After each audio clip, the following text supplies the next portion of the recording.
Okay, today's lesson is on the problem and solution of a story, specifically fairy tales, which is what we've been looking at. So in the last 3 weeks, we read Joanna, the Rough-Faced Girl, and Domitilla, and all three of them are fairy tales.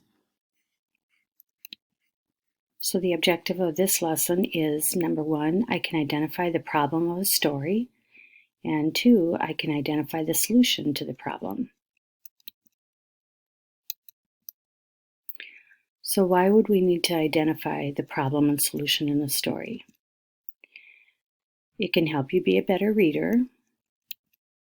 Good readers know the problem and solution. Good readers know that the characters in a story have a problem. Trying to figure out what the problem is and what the character does to solve the problem will help you understand and remember the story better. So in Joanna, the problem and the solution. The problem was that Joanna's family needed a cow to have a good harvest. Joanna's father was cheated out of buying a cow that could make that happen. The solution was, at the end of the story, that Joanna ended up falling in love with the music maker at the festival. So in between, there are a lot of events that led up to the solution of the problem.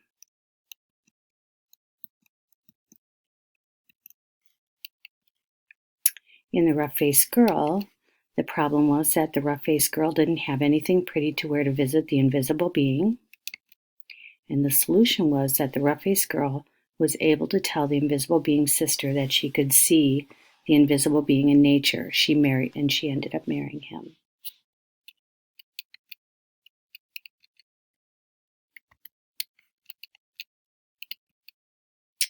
Okay, and now it's your turn.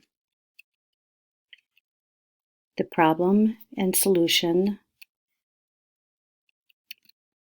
Using your story in Raz-Kids, you need to figure out the problem in the story and the solution of the story. You can use any of the fairy tales that I have assigned to you.